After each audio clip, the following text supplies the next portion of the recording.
Nick is a Fed. All right. This person's CIA. All right. That kind of went away. Didn't have a long lifespan. It's gone. While some commentators go down the rabbit hole of directly blaming various groups for the attack on Charlie Kirk, Nick Fuentes takes a different approach. Once a vocal critic of Charlie, his tone about what happened on September 10th has been quite different. His commentaries now focus on the overlooked details and unanswered questions about the person and agenda behind the attack. What are these hidden aspects no one is talking about? And have they stayed unexamined until today? Join us as we examine all the details analysed by Nick Fuentes and much more. The sudden absence of basic safety protocols. Even though Nick Fuentes has tried to steer clear of speculations regarding the attack on Charlie Kirk, one of the things he's brought attention to was the absurd lack of basic security protocols at the location of the event. And although the occasion was like a regular campus speaking event, with a handful of campus police and a few plainclothes guards, there was nothing between Charlie and the rounds of a sniper rifle. But then comes the part that surprises him the most. At the location with thousands of students enrolled to stand in one place, there were no metal detectors, no drone supervision keeping an eye on rooftops, and no coordinated plans with local authorities for tools that monitored aerial threats. Many believe the institution, on its own, has always had a problem in this regard to security, as despite having almost 50,000 students enrolled, the police force is unusually small.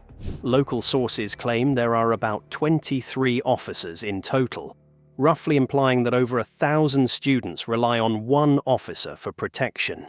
Comparing this with most other universities of that magnitude that have roughly one officer for fewer than 500 students, the lower numbers used for basic safety protocols are quite low.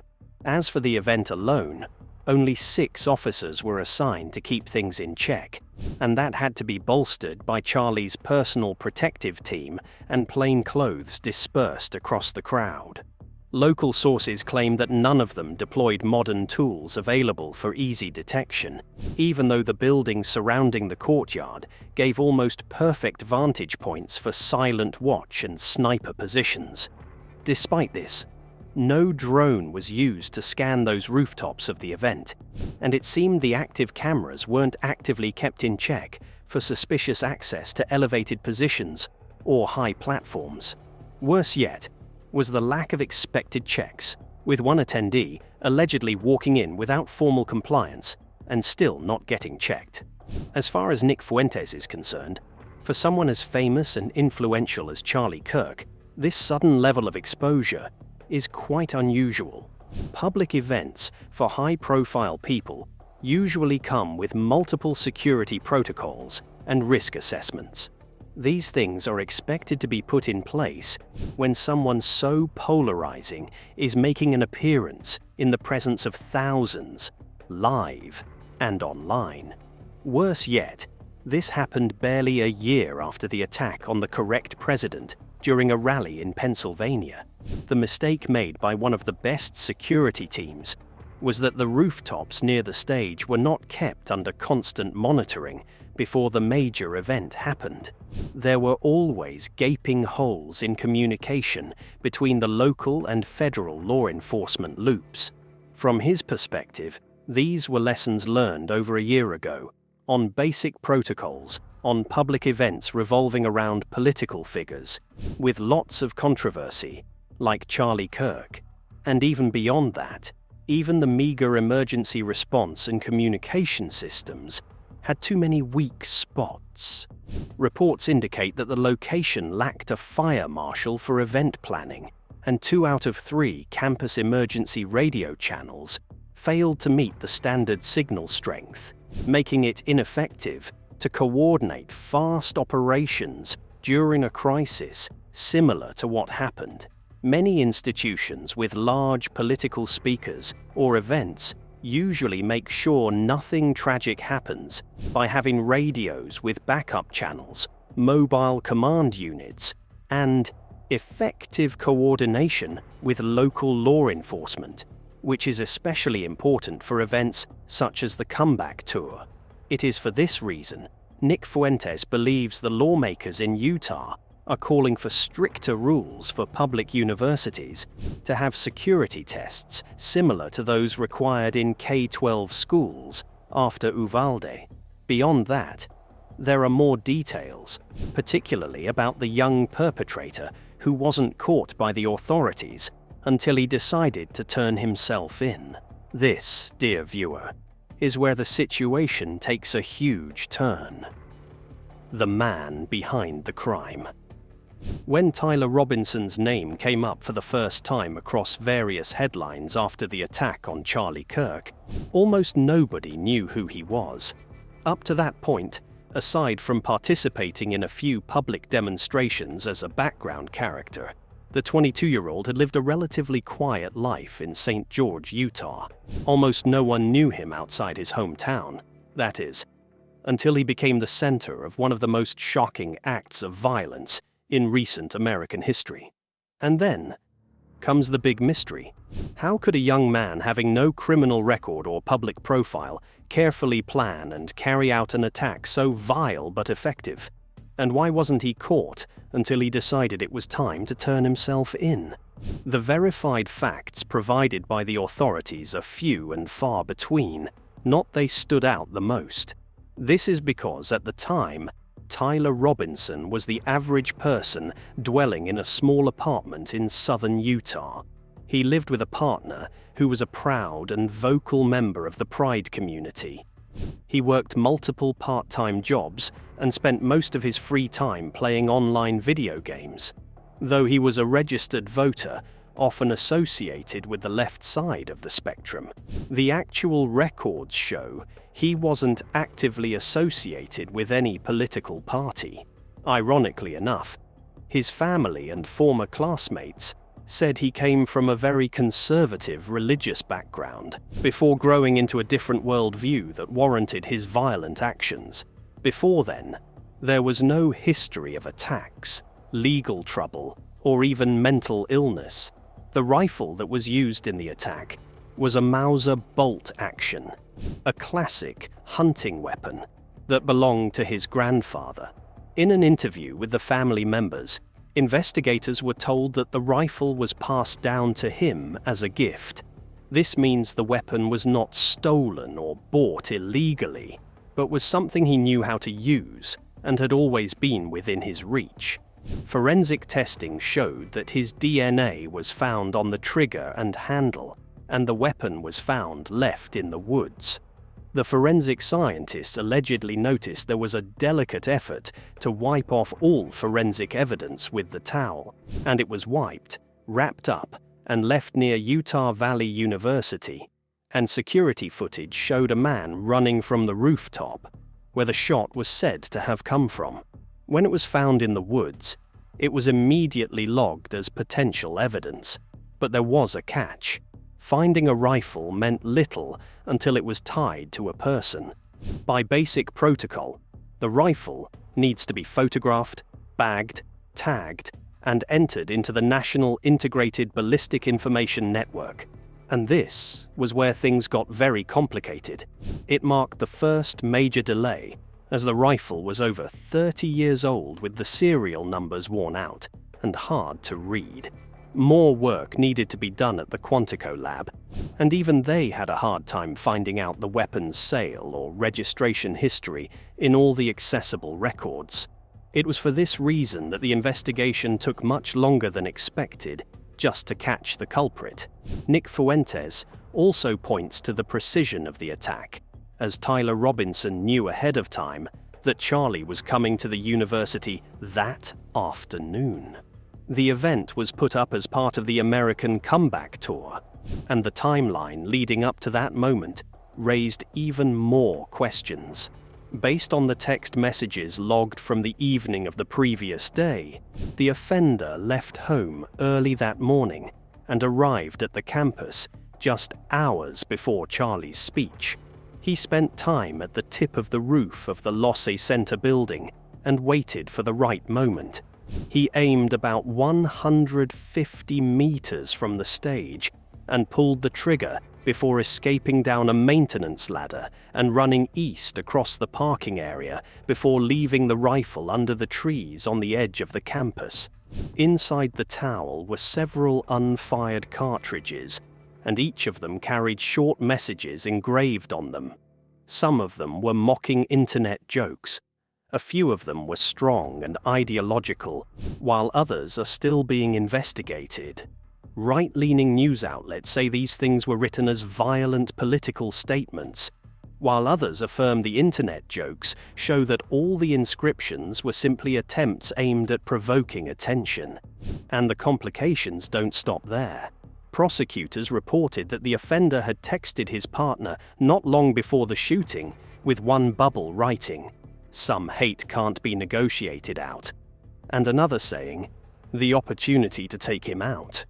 A note was later found in his apartment that implied Charlie Kirk was supposedly spreading hatred in the name of debate. After the attack, the offender had disappeared for almost a day, and all efforts to bring him in blew up in smoke.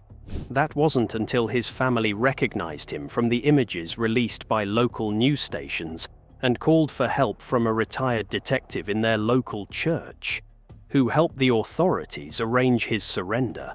By the following day, to everyone's surprise, it was reported that he walked into the Washington County Sheriff's Office along with his parents without resisting arrest.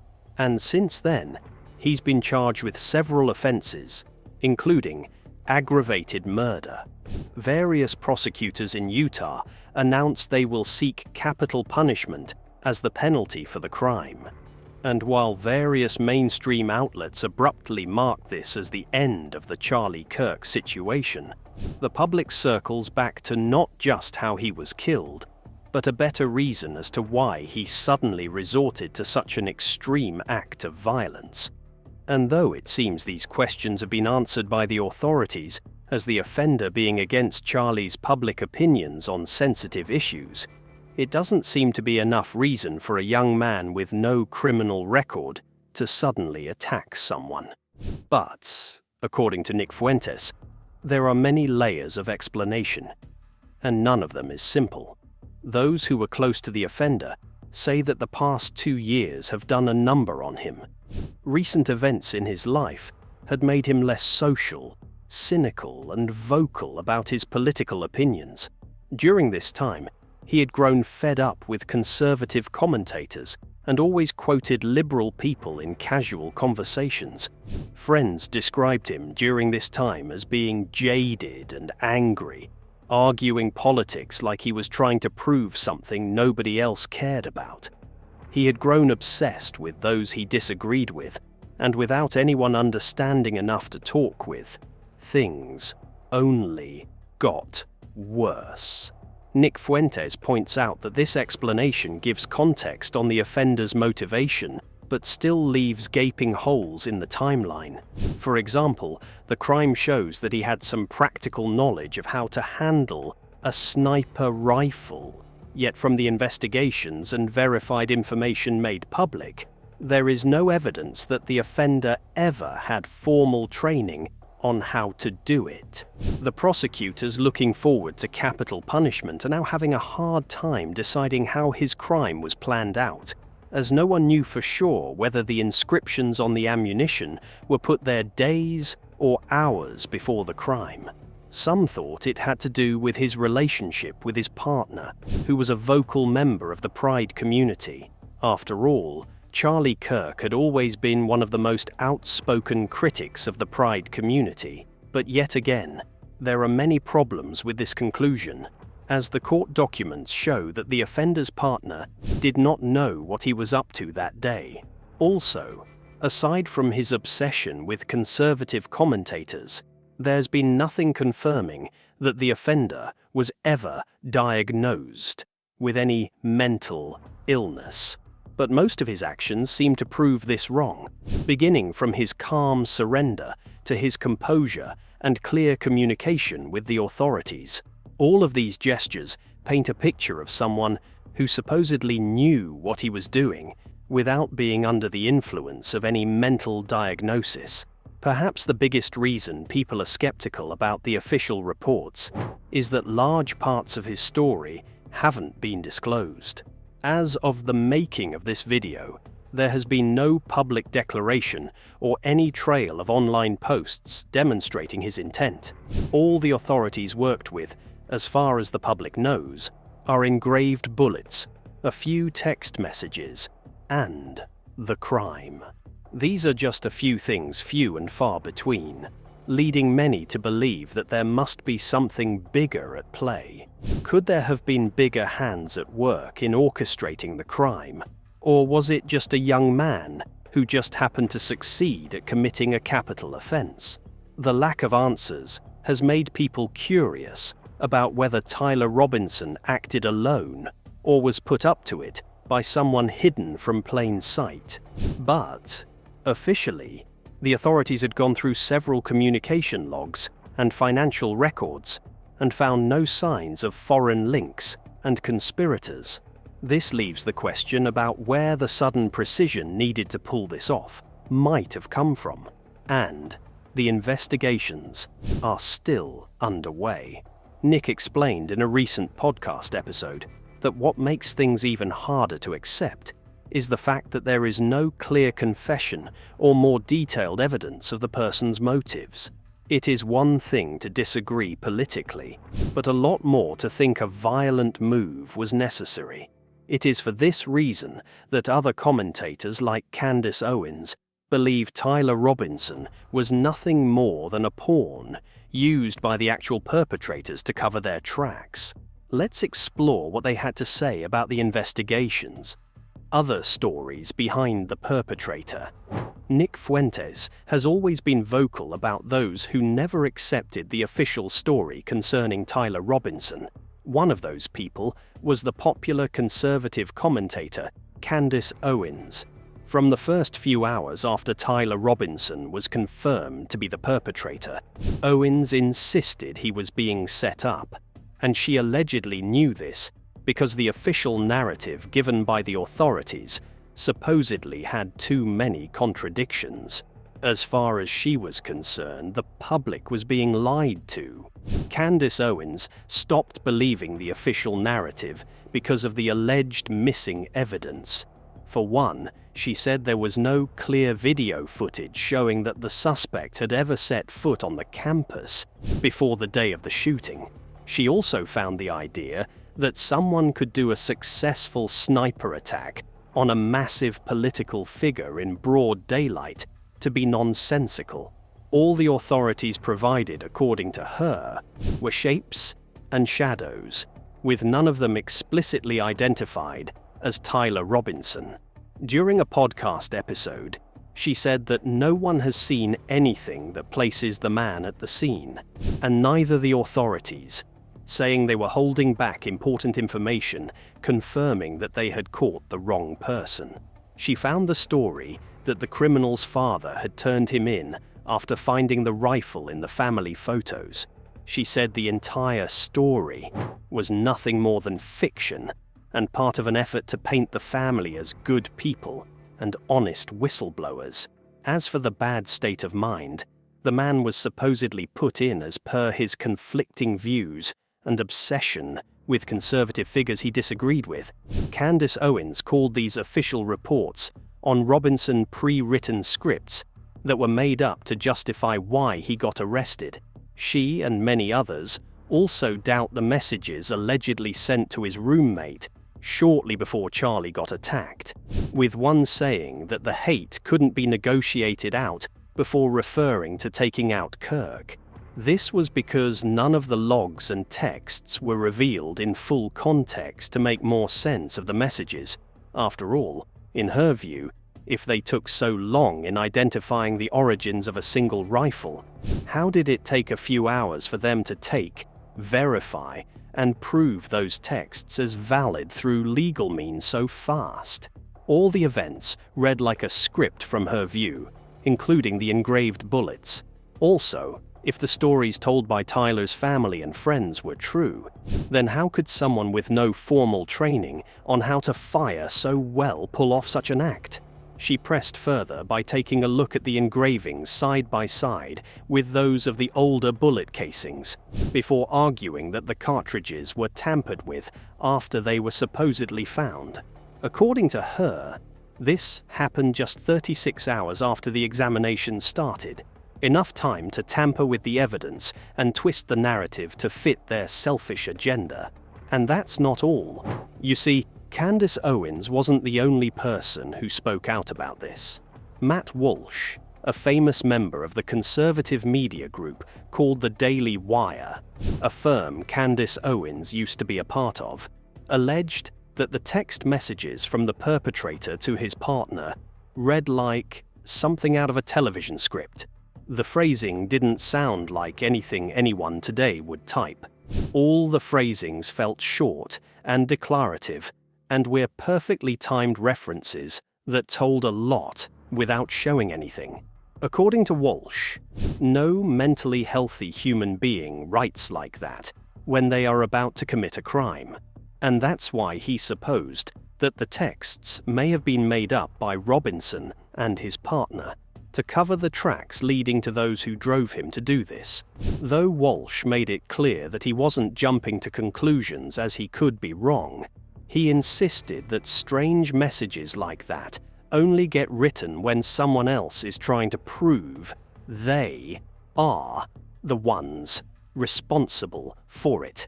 He believed the narrative that if the investigation went too fast, within a matter of hours, the authorities supposedly had a name, a motive, and emotionally charged details about the engraved bullets and long-hidden hatred for Charlie Kirk. He argued that things like this usually took a bit more time, and law enforcement goes silent for days, even after it's confirmed they had a suspect. From his perspective, it was as if they had a script they were ready to run with from the very beginning, before the alleged investigation even started. After giving lots of disclaimers, the podcast episode came to an end, and it didn't take long for Steve Bannon, famous host of War Room, to say a lot to say about this. Bannon, at the time, had worked as a strategist for the White House, having lots of experience with the various security measures taken to prevent and investigate attacks on famous persons of interest, and he agreed with a lot of the things said by Matt Walsh. The texts between Tyler Robinson and his partner, as far as he was concerned, never rang true. None of the texts even hinted at being panic messages from someone disturbed enough to attack someone the way he did. Rather, these messages, according to Bannon, sounded more like State Department press statements. He believed these statements were likely put together after the fact to form a very specific narrative about hate crimes. The supposed problem, he says, is that the very narrow angle they were aiming for was too small for a crime like this. So while Matt Walsh and Candace Owens placed most of their doubts on the forensics, Bannon felt this had more to do with political instinct, the first nudge the authorities would have for someone they believe would be responsible for such an attack. Aside from the strange grammar, the tone and the writing style seemed way too composed for the mental situation Robinson was in. Tyler Robinson's profile was too stereotypical from Bannon's point of view. Being a young, left-leaning male who got angry over statements made against the pride community and wrathful towards one of the most popular conservatives in the country. This stereotype fitted so well that it was almost unbelievable to him. Bannon even claimed an average person might write it better when given more time than the authorities had. He argued that it killed like a movie plot, designed to make conservatives look hunted and discredited through easily predictable narrative building and ideological blame. Simply put, it was a matter of using extreme belief systems to cover up the truth about what really happened on September 10th. At best, it seemed that if the perpetrator was everything the authorities and the press claimed he was, then he was likely part of a much bigger group that wanted to do this and agreed to use him as the pawn to pull it off. Bannon argued that it's more likely that Tyler Robinson wasn't alone in doing this, and contrary to what was constantly reported, he wasn't alone, as many once thought. Other commentators like Steve Tucker and Jesse Kelly didn't make their opinions known, but simply showed how skeptical they were of the official narrative. Kelly implied that all the evidence in the past few weeks has been released in a very scheduled pattern that feels like a public relations campaign instead of what it's framed up to be. Tucker Carlson said during a streaming segment of his show that even though he doesn't have an affirmative position, it's not strange for everyone to ask for the original data, especially at a time when almost no one trusts the authorities about anything, as even some supporters are now using his death as an emotional stepping stone to push their own agenda. With this in mind, in his view, it's rational to have doubts in an age of made-up stories that have allegedly been exposed multiple times in the past by independent sources without proper consequences. So what do you think? Are the unexamined facts about the perpetrator worth looking into, or are the official narratives sufficient enough, as some others claim? Let us know in the comments down below. If you enjoyed this, please make sure you like, share, and subscribe. Also, click on the next video shown on your screen. You will enjoy it.